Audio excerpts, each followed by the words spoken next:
receber a tua santa palavra. Em nome de Jesus, amém. Amém. Glória a Deus. Obrigado, amigo. Amém, meus queridos. Eu queria que você prestasse bem atenção no que eu vou falar essa noite. Não que essa mensagem tenha sido mais importante do que todas as outras, mas eu quero que você preste bem atenção. Então, se você está aí na sua casa, não se disperse com nada.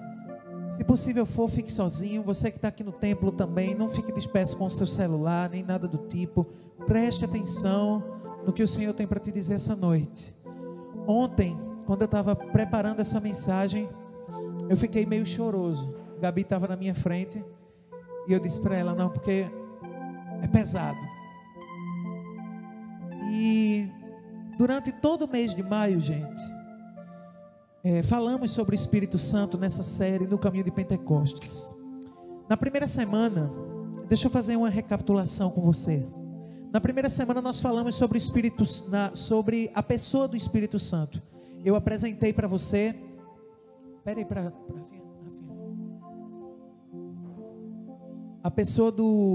eu apresentei para você a pessoa do Espírito Santo, tá? Eu te apresentei ele como nosso consolador, o nosso Paracletos. Obrigado. O nosso Paracletos. No segundo sábado, o pastor Luciano veio aqui e falou para nós sobre a necessidade de buscarmos o Espírito Santo e nos encher do Espírito Santo e do seu poder deixado para nós como herança do Senhor Jesus Cristo. No terceiro sábado eu voltei e preguei aqui sobre viver em santidade, trazendo para você a ideia de que viver em santidade é uma ordenança do Senhor e de que é algo possível de se realizar. Semana passada, pastor Luciano fez jus à mensagem, à série de mensagens, e falou sobre o dia de Pentecostes, lá em Atos 2, e falou sobre o batismo com o Espírito Santo, e da ação impactante do Espírito Santo na igreja primitiva, e a nossa necessidade, como igreja atual, de desejar esse mesmo Espírito Santo nos nossos dias. Só que hoje eu quero finalizar essa série, falando sobre a ação do Espírito Santo. E aí eu estava pensando em como começar essa mensagem. Eu estava pensando no que eu ia trazer para vocês essa noite. E eu falei até para Gabi que a mensagem estava até pronta. Mas para uma mensagem pronta eu demorei que só, né? Ontem, digitando ela e tudo mais. E eu mostrei a Gabi, né, o caderninho onde eu tinha anotado essa mensagem. Eu tinha recebido essa mensagem, eu acho que faz mais ou menos uns 2 anos que eu recebi essa mensagem, da parte do Senhor. E eu anotei no meu caderninho, em um dos, né, que eu tenho um bocado. E aí eu anotei, mostrei para a Gabi, e Gabi até achou estranho, porque era tão pequenininha, né? Só tinha, sei lá, 2 folhas e tal, escrito, frente e verso, caderninho pequenininho, não é caderno de matéria, não. E eu fiquei pensando o que é que eu ia trazer para vocês, para iniciar essa mensagem. E eu fiquei pensando nos discípulos, porque já que a gente vai falar sobre a ação do Espírito Santo, eu fiquei pensando nos discípulos e a ação do Espírito Santo sobre a vida dos discípulos de Jesus. E eu fiquei pensando, é engraçado e até interessante, como o Senhor me deu o início dessa mensagem. Porque, Vanessa, eu fiquei pensando na desgraça de um discípulo, na desgraça dos discípulos, na desgraça de Judas e de Pedro ao negarem e ao traírem Jesus.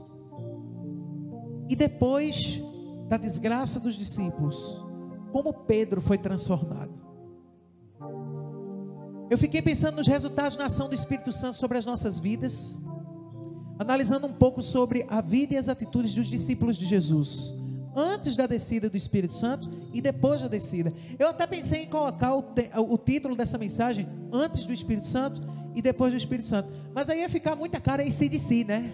A série de testemunho, que inclusive, saudades, julho vem aí, os nossos jovens vão continuar dando o seu testemunho aqui, amém? E já que é para falar dessa relação antes do Espírito Santo, depois do Espírito Santo, nada melhor do que pegar os livros de um apóstolo. O mesmo apóstolo escreveu 2 livros. Lucas, não esse. Lucas escreveu o Evangelho de Jesus segundo a sua visão e escreveu o livro de Atos. E aí Lucas, ele foi testemunho ocular da ação do Espírito Santo sobre ele e sobre seus irmãos, Pedro, Tiago, o apóstolo Paulo mais tarde, Estevão e assim vai. O Lucas que descreveu os discípulos antes de Pentecostes é o mesmo que descreveu também depois da descida do Espírito Santo. E é por causa da narrativa de Lucas que a gente consegue fazer uma comparação na vida dos discípulos em dois aspectos: com a ausência do Espírito Santo antes de Pentecostes e com a presença do Espírito Santo depois de Pentecostes. A partir disso a gente vai entender o que o Espírito Santo pode fazer e em que áreas ele pode nos capacitar para melhorarmos enquanto filhos do Senhor. Isto posto, eu quero te mostrar 4 ações do Espírito Santo na vida dos discípulos que podem ser aplicados para nós.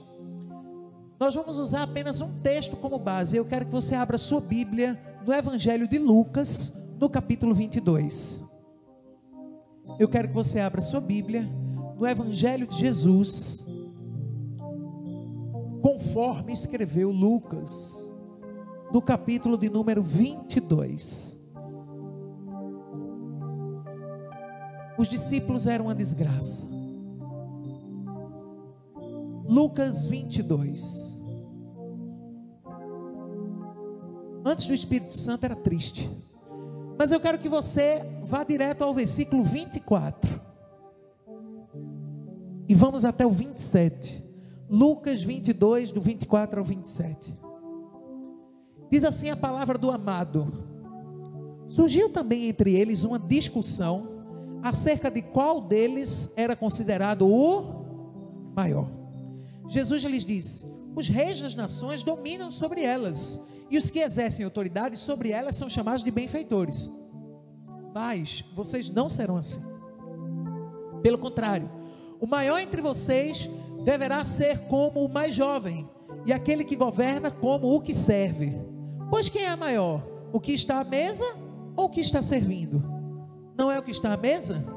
Mas eu estou entre vocês como quem serve.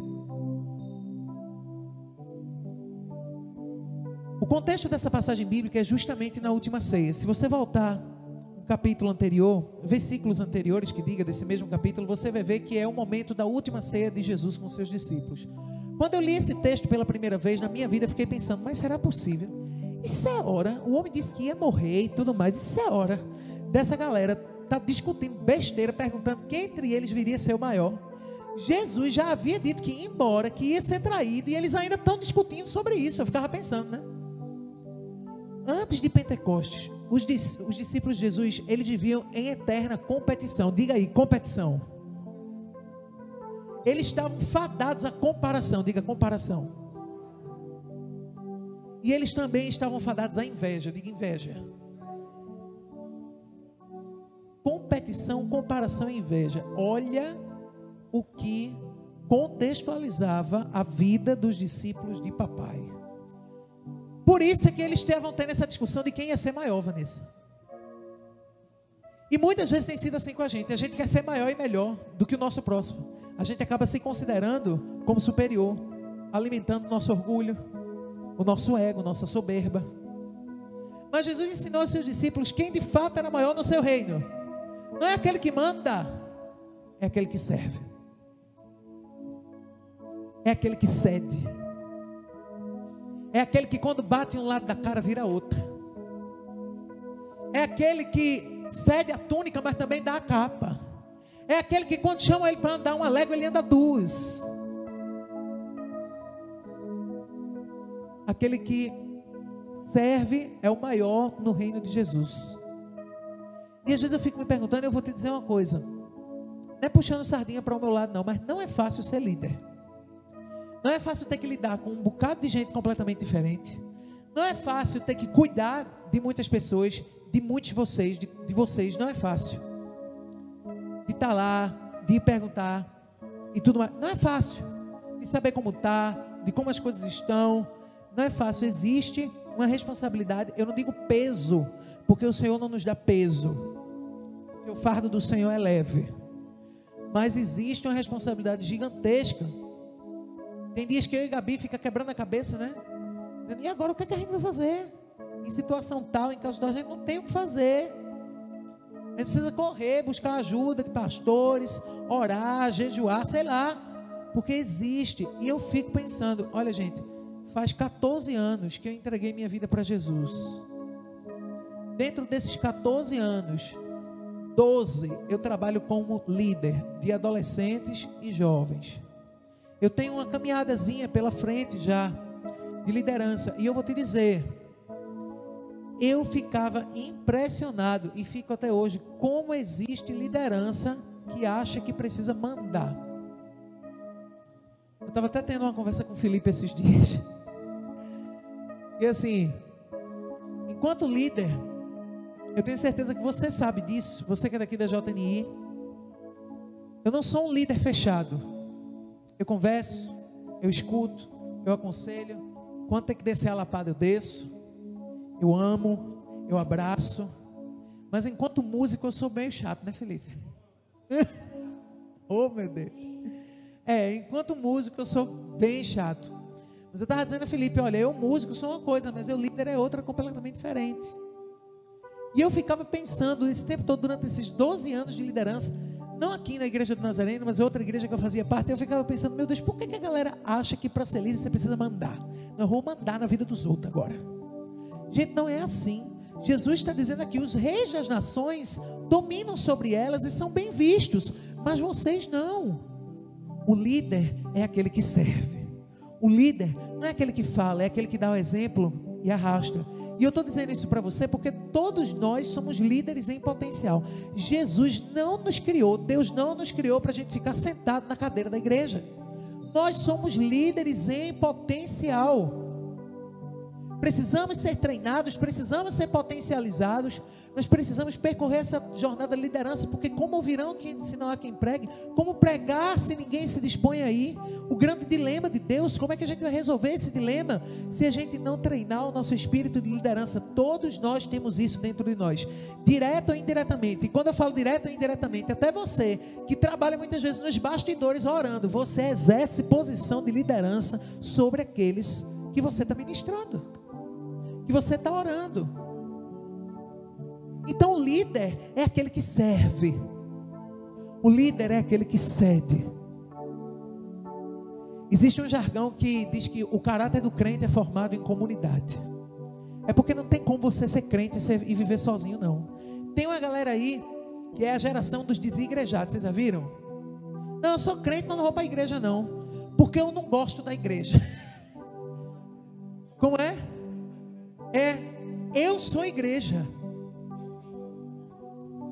Deus está em todo lugar. Acabaste de cantar aí, Luiz. Deus está perto de nós. Deixa eu te dizer uma coisa. Cristo sendo Cristo, escolheu 12 para viver com Ele. Tem gente que fica dizendo isso. Eu sou crente, mas não gosto de igreja. Deixa eu te dizer uma coisa. Se você não gosta da igreja, não tem como você ser crente. Porque você, para ser crente, tem que amar como Jesus e amar o que Ele amou. E Ele ama a igreja. Se você não ama a igreja, você não ama Jesus. Não tem para onde correr. Essa unidade que Cristo tanto esperou de nós não é possível sem o Espírito Santo. E é por isso que essa é a primeira ação que eu quero te dizer hoje. Eu quero que você repita comigo. É o Espírito Santo quem me capacita a viver em unidade. Gente, é o Espírito Santo quem me capacita a viver em unidade. Veja, em João capítulo 17, é constrangedor. Olha, eu fico me tremendo toda vez que eu leio João capítulo 17, que é a famosa oração sacerdotal de Jesus. E em João capítulo 17, a partir do verso 9, ele diz assim: vê que oração, eu rogo por eles, não rogo pelo mundo, mas por aqueles que me deste, porque são teus, e todas as minhas coisas são tuas, e as tuas coisas são minhas, e neles eu sou glorificado, e eu já não estou mais no mundo, mas eles estão no mundo, e eu vou para ti. Pai Santo, guarda em teu nome aquele que me deste, para que sejam um, assim como nós. Ei, Jesus já orava por mim e por você, sem que a gente conhecesse Jesus. Há 2000 anos atrás, Ele já orava por mim e por você, para que eu e você fôssemos um. Mas isso não é possível sem aquele que Ele falou que iria deixar quando fosse preparar lugar. Quem? O Espírito Santo. Repito, os discípulos eram a desgraça antes do Espírito, fadados à comparação, à competição, à inveja. Mas depois, gente, é pelo revestimento do poder do alto que nós podemos viver em unidade. Vê depois, Atos 2,42, esse é famoso. E perseveraram na doutrina dos apóstolos, na comunhão, no partir do pão e nas orações. Esses são os discípulos depois do Espírito Santo. Por quê? Porque é o Espírito Santo quem me capacita a viver em unidade. Em Atos 2,46 dizia: todos os dias continuavam a reunir-se no pátio do templo, partiam o pão em suas casas e juntos participavam das refeições com alegria e sinceridade do coração. Ou seja, é o Espírito Santo quem nos capacita a viver em unidade. Amém? Só que além dele nos capacitar a viver em unidade, em segundo lugar, diga, é o Espírito Santo. Acho que eu estou sozinho. É o Espírito Santo. Quem me capacita a orar. Gente, os discípulos eram tão podres antes do Espírito Santo que eles não conseguiam nem orar. Quer ver? No mesmo capítulo, Lucas 22, vá lá para o versículo 39 agora.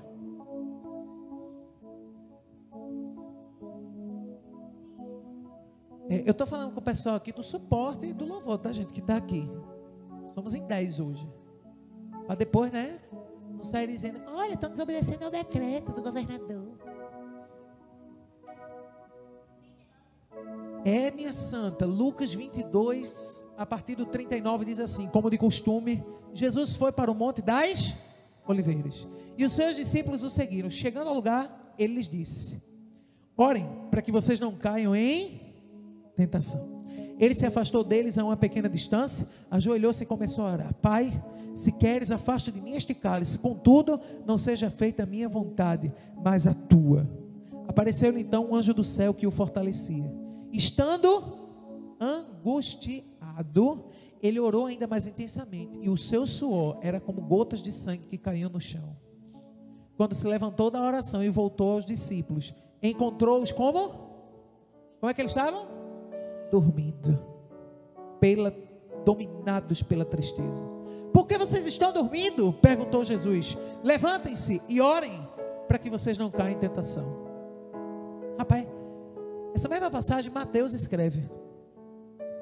Em Mateus 26, no verso 40, diz assim: e voltando para os seus discípulos, achou-os adormecidos e disse a Pedro, tem que ser, né? Especificamente a Pedro, disse a Pedro: então nem uma hora tu pudesse orar comigo? Rapaz, os discípulos, eles não conseguiram nem orar durante uma hora.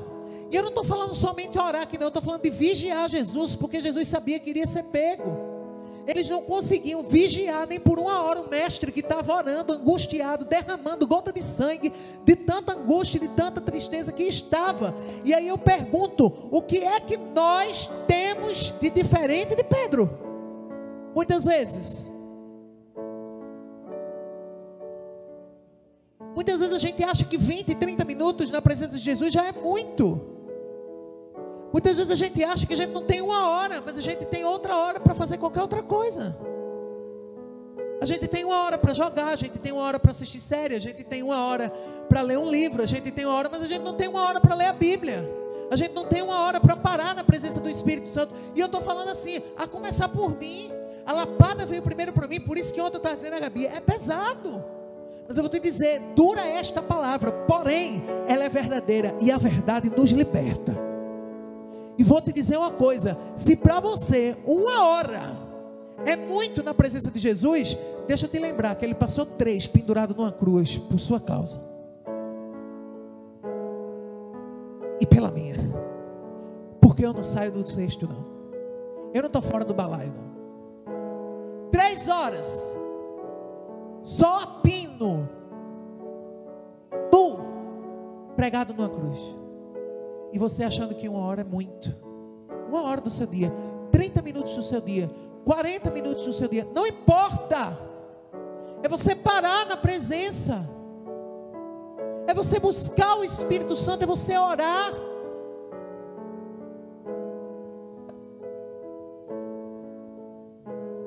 Contudo, é depois da descida do Espírito Santo que podemos encontrar Tiago, morto a fio da espada. Estevão, morto, apedrejado. Pedro, prisão. Só que Atos 12 diz que a igreja orava incessantemente, sem parar, pela vida de Pedro. Por quê? Porque é o Espírito Santo e o revestimento do alto que me capacita a orar. Aí a gente vai para o episódio de Paulo e Silas na prisão. Paulo e Silas na cidade de Filipos, eles encontraram uma mulher que estava possessa, estava endemoniada por um espírito de adivinhação. E tinha um bocado de senhor rico que ganhava dinheiro por conta dela, que botava ela para adivinhar a vida dos outros e ganhava dinheiro nas custas do demônio lá. Paulo viu e mandou o espírito sair. O que foi que os senhores fizeram? Pegaram Paulo e Silas e botaram ele na frente dos magistrados de Filipos, condenando eles que estavam desgraçando o comércio deles e tudo mais. E aí os magistrados da cidade mandaram castigar Paulo e Silas. E Atos capítulo 16 diz assim, a partir do verso 23, diz: e havendo-lhes dado muitos açoites, lançaram os dois na prisão, mandando ao carcereiro que os guardasse com segurança, o qual, tendo recebido tal ordem, os lançou no cárcere interior e lhes segurou os pés no tronco. A situação de Paulo e Silas não era fácil. Paulo e Silas haviam sido espancados pelos magistrados da cidade e haviam sido presos. Seus pés e suas mãos estavam amarrados no tronco. E o texto continua, porque é depois do revestimento do alto que eles puderam. Lucas pode escrever isso aqui, ó. E perto da meia-noite, Paulo e Silas oravam e cantavam hinos a Deus, e outros presos os escutavam. E de repente sobreveio um tão grande terremoto que os alicerces do cárcere se moveram, e logo se abriram todas as portas e foram soltas as prisões de todos. Porque é o Espírito Santo quem te capacita a orar. Ei, ainda ganharam o carcereiro para Jesus. Sabe por quê? Pela força de Paulo e Silas, nada disso teria acontecido. Porque o próprio Paulo escreveu lá na carta aos Romanos que a gente não faz as orações da forma que convém ser o certo, mas o próprio Espírito intercede por nós com gemidos inexprimíveis. É o Espírito Santo quem capacita você a orar. Eu não estou a fim de orar. Eu estou muito cansado. Porque eu estou desanimado. Eu não consigo mais orar. Eu não estou com vontade de orar. Eu não estou com vontade de ler a Bíblia. Ei, não está com vontade? Ora. Não está com vontade não? Pois vai ler a Bíblia mesmo assim. Porque existe uma coisa chamada disciplina espiritual. Existe uma coisa chamada permanência. Cristo, em João capítulo 12, João capítulo 15, escreveu 12 vezes: permaneçam, permaneçam, permaneçam, permaneçam, permaneçam. Ei, não é pela força do seu braço. Você não vai conseguir orar sozinho. Você não vai conseguir buscar o Senhor sozinho. Você não vai conseguir ler a Bíblia sozinho. Mas eu preciso te lembrar que se você entregou sua vida para Jesus, se você disse publicamente um dia que Ele é o seu único Senhor e Salvador, o Espírito Santo já habita em você, e é Ele quem te capacita a fazer tudo isso. Deixa eu te contar um testemunho. Vocês sabem que eu faço parte do Jael, né? O Ministério Jael. E a gente já foi para muitas igrejas. Vanessa também, né, amiga? Só que Vanessa não foi para muitas igrejas. Eu acho que Vanessa já foi ministrar com a gente umas 5 vezes só. Mas eu já estou há quantos anos, Jael? Vou fazer 28, 12 anos. Eu estou há 12 anos no Ministério Jael. O Jael tem 35. Vai fazer 35 e eu estou há 12 anos no Jael. E teve uma vez que a gente foi para uma igreja. E chegando lá, uma moça foi dar um testemunho, uma diaconisa, foi dar um testemunho, fazia parte do ciclo de oração, aquelas velhinhas do coque, do ciclo de oração, que usa saia, que Satanás quando vê pega o beco, tá ligado, né? Aí elas foram dar lá o testemunho, ela foi dar o testemunho de uma senhora, de uma mulher, que havia pedido para que o ciclo de oração orasse por ela. Foi o que aconteceu com essa mulher. Essa mulher era casada com um homem, e o homem arrumou uma amante. E o homem saiu de casa. Só que a mulher orando e tal, o homem voltou para casa com a sua mulher. A amante foi e pegou e foi contratar para fazer uma bruxaria, uma feitiçaria, para um trabalho de bruxaria, para que o marido daquela mulher saísse de casa e ficasse com ela. Ela chegou no local E os caras lá perguntaram: em quantos dias você quer ele de volta? Em 15, em 21 dias, em 7 dias? Ela disse: em 7 dias. Não, mas só que é mais caro, mas eu tenho dinheiro, eu vou pagar em 7 dias. Eu quero meu marido de volta. Isso é a amante dizendo: eu quero meu marido de volta. Ela pagou, fizeram o trabalho. Passaram 7, passaram 15, passaram 21 dias, e nada desse homem sai de casa. Aí ela foi de novo lá, nos bruxos. Eu paguei caríssimo para o meu marido voltar, e ele não voltou até agora. Daqui a pouco vai fazer 1 mês que ele está com aquela mulher. Os cabas viraram para ela e disseram assim: a gente não vai conseguir trazer o seu marido de volta. Ela: mas por que não? Fez o escândalo, babou, fritou, fez o escândalo. Mas por que você não vai trazer o meu marido de volta? Aí os cabas fizeram por 2 razões. Primeiro, porque você mentiu para nós, ele não é seu marido. E segundo, porque a mulher dele, e você não nos disse isso, tem os pés para trás. E com o povo dos pés para trás a gente não pode. Aí você pode estar se perguntando: pé para trás? Ó, irmãos, oh Jesus, misericórdia, traz meu marido de volta, Senhor. Ó Senhor, com os povos do pé para trás Satanás não pode. É o Espírito Santo quem te capacita a orar. A gente precisa deixar de criar ícones da oração dentro da igreja. Aquela irmã ali é do poder, aquele irmão ali é do reteté. Eita, irmão de oração. Ei, para de criar ícone de oração dentro da igreja. Para de dizer que irmão tal é irmão de oração, e seja você o irmão de oração. É o Espírito Santo quem te capacita a orar. Em terceiro lugar, diga comigo: é o Espírito Santo quem me capacita a testemunhar sobre Jesus. Já parou para perceber que a gente tem coragem para falar um tanto de coisa? A gente tem coragem para ser o brabo. Eu mesmo me acho o brabo. Ei, Felipe, eu sou brabo? Mais ou menos. A gente se acha o brabo. Ou como diria amanhã, o afoito, né? É afoito, fulano é afoito. A gente tem coragem muitas vezes até de desobedecer e afrontar nossos pais, de responder nossa mãe, de responder nosso pai. Mas é incrível o quanto essa coragem falta para a gente poder falar de Jesus para os outros, né? A gente não tem coragem, porque a gente é tudo covarde. Repara Pedro. Vamos falar de Pedro. Eu preciso falar de Pedro, Vanessa, porque Pedro sou eu. Eu me vejo em Pedro. Mas um dia eu chego a ser o Pedro de Atos, amém? Eu creio. Que também não era santo não, viu?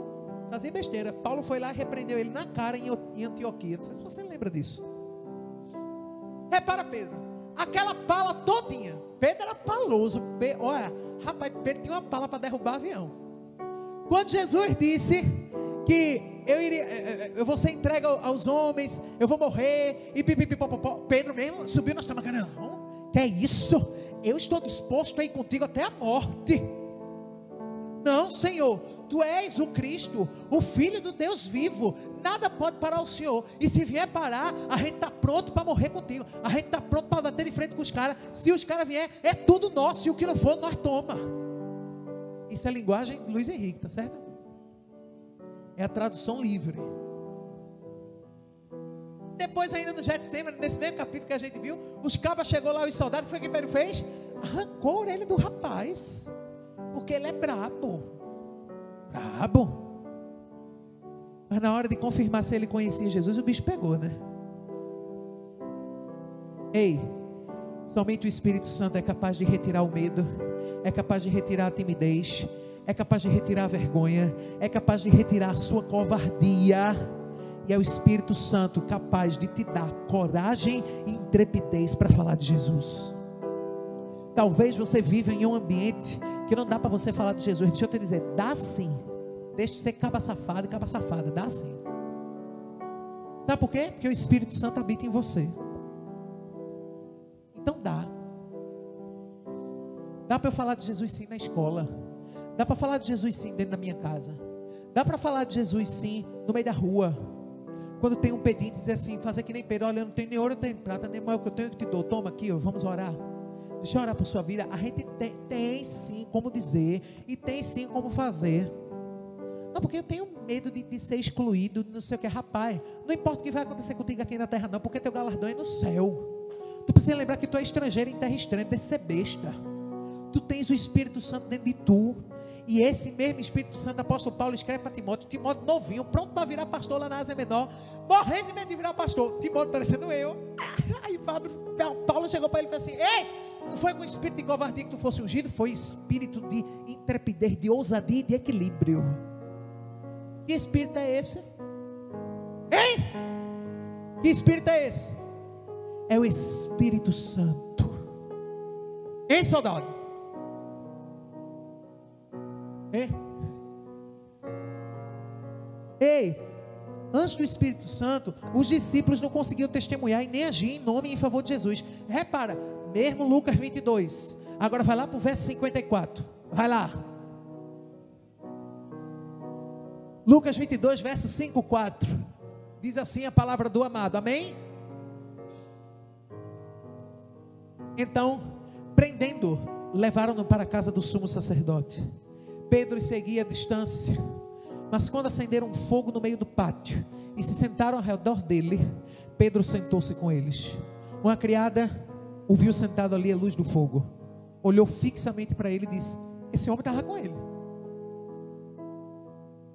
Mas ele negou: mulher, eu não conheço ele não. Pouco depois um homem viu Pedro e disse: você também é um deles. Homem, eu não sou. Cerca de 1 hora mais tarde, outro afirmou: certamente esse homem, rapaz, o cara que falou isso, ele não tinha dúvida nenhuma não, JM. Ele disse assim: certamente esse homem estava com ele, pois é Galileu. E Pedro respondeu: homem, eu não sei do que é que tu está falando. Quando ele ainda falava, o galo cantou. Rapaz, em Mateus 17, Jesus pergunta aos seus discípulos, depois que os discípulos voltam, foram tentar expulsar um demônio de uma pessoa e não conseguiram. Os discípulos voltam: Jesus, a gente não conseguiu, a gente fez tudo e não conseguiu. Aí Jesus faz: raça de víboras, até quando eu vou estar com vocês? Acho que era Jesus com a linguagem dizendo: um bando de peste, eu vou estar com vocês até quando? Eu não já dei autoridade para vocês pisarem em serpente e escorpião? O que é que vocês estão fazendo da vida de vocês?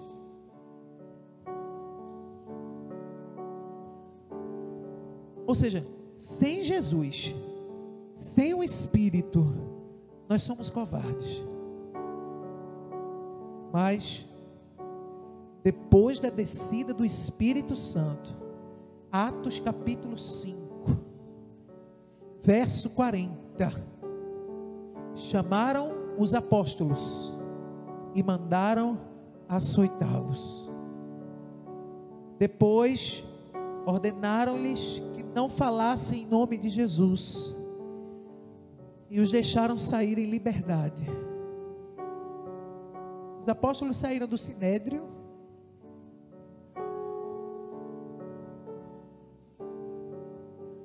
alegres por terem sido considerados dignos de serem humilhados por causa do nome de Jesus. Todos os dias, no templo e de casa em casa, não deixavam de ensinar e proclamar que Jesus é o Cristo. Os cabas foram pegos, foram espancados, foram presos, eles foram intimidados. Você sabe o que é intimidado? Não é aquela coisa de dizer assim: Lucas, você pode parar de falar sobre Jesus? Não. Eles chegaram e disseram assim: Lucas, se você continuar falando de Jesus, você vai preso, você vai morrer. Os apóstolos saíram do sinédrio alegres por terem sido considerados dignos de terem sido humilhados por causa do nome de Jesus. Todos os dias no templo e de casa em casa, mesmo intimidados, eles não deixavam de ensinar e proclamar que Jesus era o Cristo.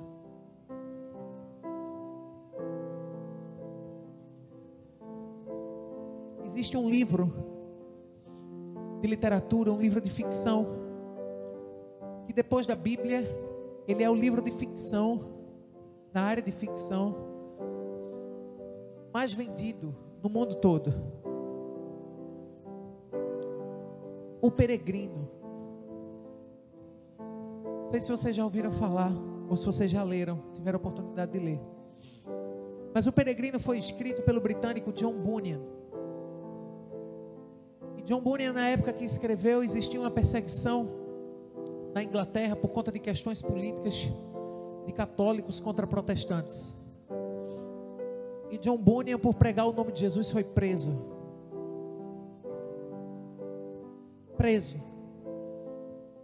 Todos os dias, John Bunyan era convidado a negar a fé protestante. Ele não. Ele tinha uma esposa, 3 filhos, e a esposa disse: eu não estou nem preocupada, eu já estou acostumada, porque não adianta, porque mesmo se soltarem ele, amanhã ele vai estar pregando sobre Jesus de novo. E esse homem passou 12 anos na prisão, e ele escreveu O Peregrino. E dentro daquela prisão, ele ganhou muita gente para Jesus. Porque não importa a tempestade, não importa a prisão, não importa a pedra, não importa a perseguição, não importa a tribulação. Quando você tem o Espírito Santo, é o Espírito Santo que te capacita a testemunhar sobre Jesus.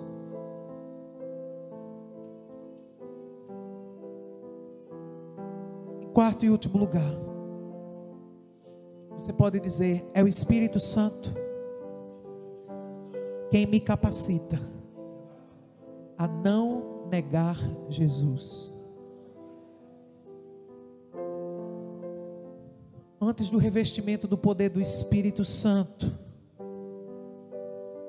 podemos ser como Judas.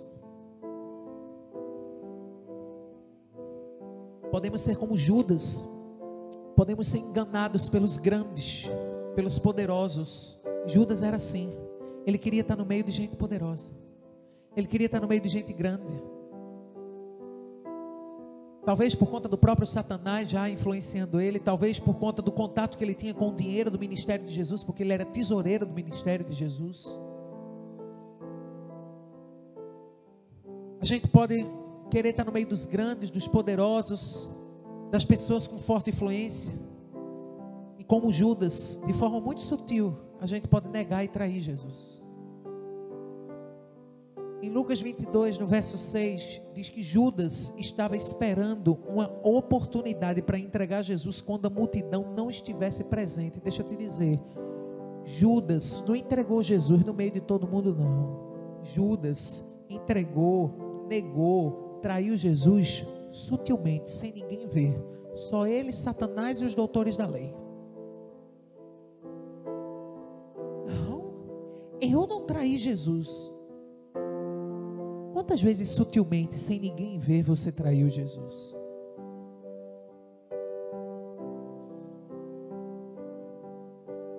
Em Lucas 22, 54, diz que Pedro, esse aí dói aqui, ó.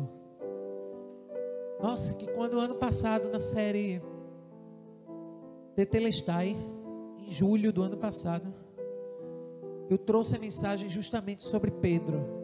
Nesse momento, e a Bíblia diz em Lucas 22, 54, que Pedro seguia Jesus de longe.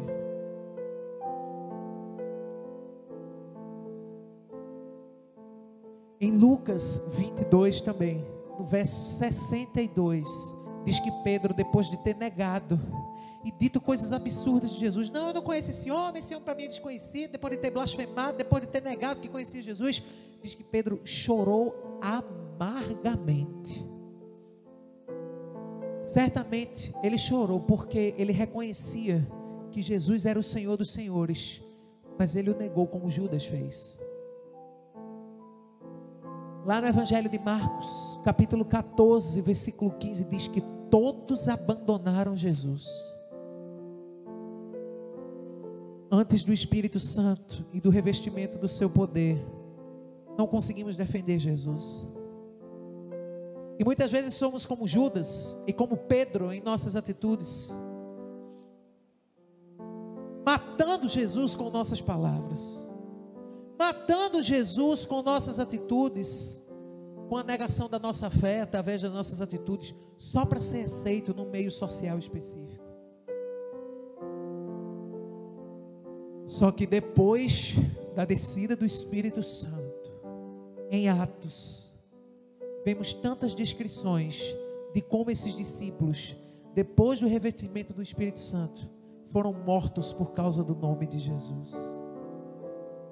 Um foi morto a fio da espada, o outro foi desmembrado, puxado por cavalos, o outro morreu a flechadas, Estevão morreu a pedradas, e o próprio Pedro, que negou Jesus, foi crucificado de cabeça para baixo, porque disse assim: não, eu não sou digno de morrer como meu Senhor. Invertam essa cruz. O único que não foi martirizado foi João. A tradição judaica diz que jogaram João dentro de um poço de óleo fervente, mas João não foi queimado. E de tanto medo que ficaram de João, achando que João era cheio dos cão, pegaram João e exilaram João na ilha de Patmos, onde ele escreveu o Apocalipse. João foi o único dos discípulos que morreu já farto em anos, farto em idade. E pensar que isso não está distante de nós, gente. Toda semana Larissa, não sei se Larissa está aí assistindo, mas toda semana Larissa posta do grupo do GEL e do GEM, né, dos Jovens em Missões. Ela posta a lista de países perseguidos, onde o cristianismo é perseguido, para a gente orar pelos países perseguidos, pelos nossos irmãos que são mortos por causa de Jesus como mártires. Existe uma música chinesa, China, e deixa eu te dizer, China é um dos países onde o cristianismo é proibido, que fala dos mártires, dos discípulos que morreram por causa do nome de Jesus. As estrofes elas vão descrevendo, é uma música grande, e ela sai dizendo, mais ou menos tipo assim, na tradução livre, né? João foi jogado no óleo quente, Tiago foi morto a fio da espada, mas eu quero ser um mártir por Jesus, eu quero ser um mártir por Jesus. Estevão foi morto a pedradas, Pedro foi preso e crucificado, e eu quero ser um mártir por Jesus, eu quero ser um mártir. O que é isso? Mano, o que é isso que eu não tenho? O que é isso que eu não tenho ainda? O que é isso que você não tem? Eu não sei se você consegue dizer, eu quero ser um mártir por Jesus. E os cabas são de um país onde o cristianismo é perseguido, estão cantando lá, eu quero ser um mártir por Jesus. Eu quero, Senhor, que se não for para eu morrer de causa natural, eu quero que me matem por causa da glória do teu nome. O que é isso que a gente não tem, igreja brasileira, JNI? E esses dias estão chegando para nós. Você está preparado para morrer por Jesus? O Espírito Santo é quem nos capacita a não negar Jesus. Abra bem o seu ouvido agora. Eu quero ler um testemunho para você. Existia uma igreja na Ásia Menor chamada Igreja de Esmirna.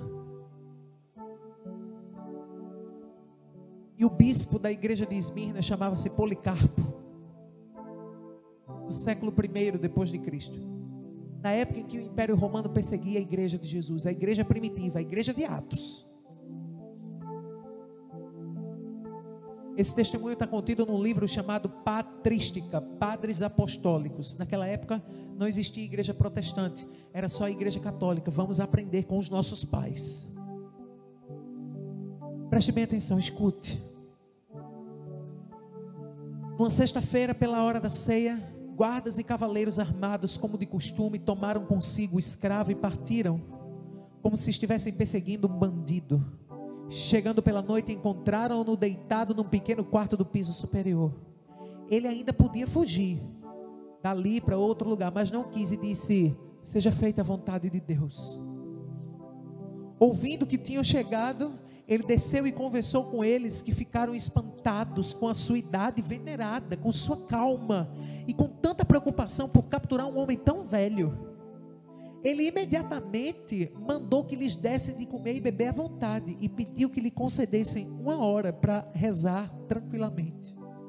E lhe concederam. Então ele de pé começou a orar, tão repleto da graça de Deus, que por 2 horas ninguém conseguiu interrompê-lo. Os que ouviam ficavam espantados e muitos se arrependeram de ter vindo prender um velho tão santo. Quando por fim terminou de orar, lembrou-se de todos aqueles que tinha conhecido, pequenos e grandes, ilustres e obscuros, e de toda a igreja católica espalhada por toda a terra. A ideia aqui da igreja católica é da igreja que era universal, a única igreja que existia naquela época. Os nossos primeiros pais estão aqui. Chegando a hora de partir, fizeram-no montar sobre um jumento e o levaram para a cidade. Era o dia do grande sábado. Herodes, o chefe da polícia, e seu pai Nicetas foram até ele. Fizeram-no subir no seu carro e, sentando-se ao seu lado, procuravam persuadi-lo, dizendo: que mal há em você dizer que o imperador César é o Senhor, oferecer sacrifícios e fazer tudo mais para salvar-se? De início ele nada respondeu. Como insistissem ainda, ele falou: não farei o que vocês estão me aconselhando. Não conseguindo persuadi-lo, lançaram-lhe todo tipo de injúrias e o fizeram descer do carro tão apressadamente que ele se feriu na parte da frente da perna. Sem se voltar, como se nada houvesse acontecido, ele caminhou alegremente em direção ao estádio. Ali o tumulto era tão grande que ninguém conseguia ouvir ninguém. Quando Policarpo entrou no estádio, veio do céu uma voz dizendo: "Sê forte, Policarpo! Seja homem!" Ninguém ouviu e ninguém viu quem tinha falado, mas alguns dos nossos que estavam presentes ouviram. Finalmente o fizeram entrar no estádio, e quando souberam que Policarpo foi preso, levantou-se grande tumulto. Levado até o procônsul romano, este lhe perguntou se ele era Policarpo. Ele respondeu que sim. E o procônsul procurava fazê-lo renegar, dizendo: pensa na tua idade. E tudo mais o que se costumava dizer naquela época, como: jura pela sorte de César, muda teu modo de pensar e pare de ficar dizendo abaixo os ateus. Policarpo, contudo, olhava severamente para toda a multidão de pagãos cruéis no estádio, fez um gesto para a multidão com a mão, suspirou, elevou os olhos e disse: abaixo os ateus. O chefe da polícia insistia: jura e eu te liberto, amaldiçoa o Cristo, Policarpo. Policarpo respondeu: eu o sirvo há 86 anos e ele não me fez mal nenhum. Como eu poderia blasfemar o rei que me salvou? Ele continuava a insistir, dizendo: jura pela sorte de César. Policarpo respondeu: se você pensa que eu vou jurar por César, como você está dizendo, e você finge ignorar quem eu sou, escute claramente: eu sou cristão. O procônsul disse: eu tenho feras e eu vou entregar você a elas, se você não mudar de ideia. Ele disse: pode chamar as feras, para nós é impossível mudar de ideia. O procônsul insistiu: já que você despreza as feras, eu farei você queimar no fogo, se você não mudar de ideia. Policarpo respondeu: você me ameaça com um fogo que queima por um momento e depois se apaga. Por que você ignora o fogo do julgamento futuro e do sofrimento eterno reservado para os ímpios? Mas por que você está demorando? Vá e faça o que você quiser. Dizendo isso e tantas outras coisas, ele permanecia cheio de força e alegria, e seu rosto estava repleto de graça. O procônsul mandou seu mensageiro gritar 3 vezes no estádio: Policarpo declarou-se cristão! Policarpo declarou-se cristão! Policarpo declarou-se cristão! Então, unânimes, se puseram a gritar que Policarpo fosse queimado vivo. Então as coisas se encaminharam rapidamente, mais depressa do que dizê-las, Imediatamente a multidão começou a recolher lenha e feixes tirados das oficinas e termas. Sobretudo os judeus se deram a isso com mais zelo, seguindo o costume deles. Quando a pira ficou pronta, o próprio Policarpo se despiu, desamarrou o cinto e ele mesmo tirou os calçados. Ele nunca tinha feito isso antes, porque sempre cada um dos fiéis se apressava a ser o primeiro a servi-lo e a tocar o seu corpo. Mesmo antes do martírio, ele já era constantemente respeitado pela igreja. Imediatamente, colocaram em torno dele o material preparado para a pira. Como queriam pregá-lo num tronco, ele disse: me deixa assim, aquele que me concede força para suportar o fogo, vai me dar força para permanecer imóvel na fogueira, também sem proteção dos pregos de vocês. Então não pregaram ele, mas amarraram. Com suas mãos amarradas atrás das costas, ele parecia um cordeiro escolhido de grande rebanho para o sacrifício, holocausto agradável preparado para Deus. Erguendo os olhos ao céu, disse: Senhor Todo-Poderoso, Pai de teu Filho amado e bendito, Jesus Cristo, pelo qual recebemos o conhecimento do teu nome, Deus dos anjos, dos poderes, de toda a criação e de toda geração de justos que vivem na tua presença, eu te bendigo por você ter me julgado digno neste dia e desta hora, de tomar parte entre os mártires e do cálice do teu Filho para a ressurreição da vida eterna da alma e do corpo, na incorruptibilidade do Espírito Santo. Com eles, espero eu que eu possa ser hoje admitido à tua presença, como sacrifício agradável, como tu preparaste e manifestaste de antemão, e como realizaste, ó Deus, sem mentira e veraz. Por isso, e todas as outras coisas, eu te louvo, eu te bendigo, eu te glorifico pelo eterno e celestial sacerdote Jesus Cristo, teu Filho amado. E como disse São Paulo, nada na minha vida tenho de precioso, que o teu Filho amado receba a glória, como ele, o Espírito Santo, agora e pelos séculos futuros. Quando ele ergueu o seu amém e terminou sua oração, os homens da pira acenderam o fogo, grande chama brilhou, nós vimos o prodígio. Nós a quem foi dado veio, que fomos preservados para anunciar esses acontecimentos. O fogo fez uma espécie de abóbada, como vela de navio inflada pelo vento, e envolveu Policarpo como parede. Ele estava no meio, não como carne que queima, mas como pão que assa, como ouro ou prata brilhando na fornalha. Sentimos então um perfume semelhante a baforada de incenso, outro aroma parecido.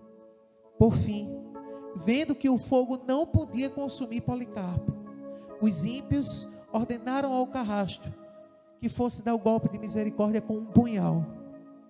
Feito isso, Policarpo jorrou tanto sangue que apagou o fogo. Toda a multidão se admirou de ver tão grande diferença entre incrédulos e os eleitos de Jesus. Entre estes estava o admirável mártir Policarpo, que foi em nossos dias mestre apostólico e profético, o bispo da Santa Igreja de Esmirna. Toda palavra que saiu da sua boca se cumpriu e se cumprirá.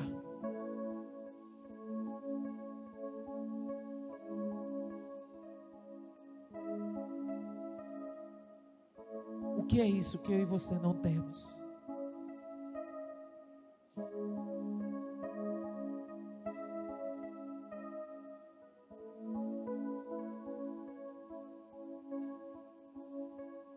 Que dignidade é essa que eu e você ainda não temos? Porque o Espírito é o mesmo. É o Espírito Santo quem nos capacita a não negar Jesus.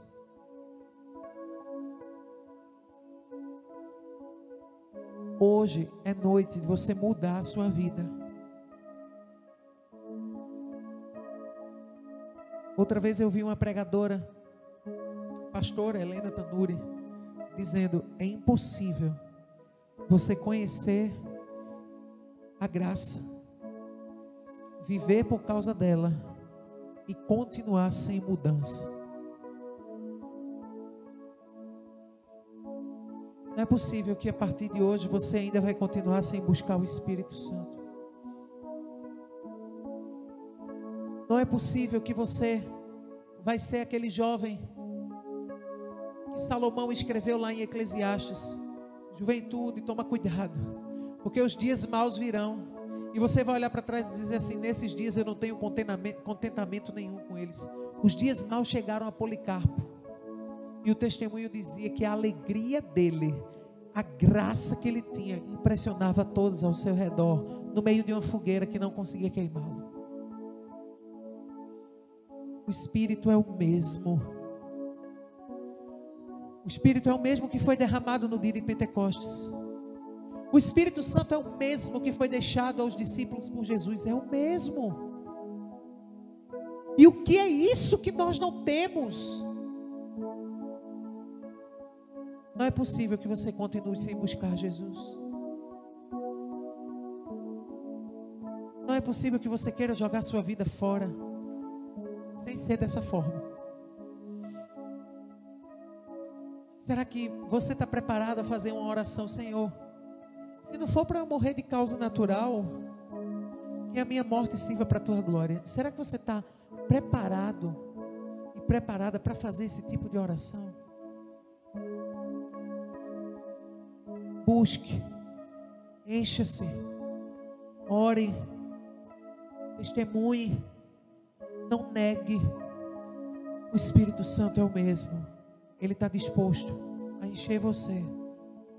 E eu quero terminar a mensagem perguntando de novo: se o Espírito é o mesmo, o que é isso que Policarpo e os irmãos da igreja primitiva tinham que nós não temos?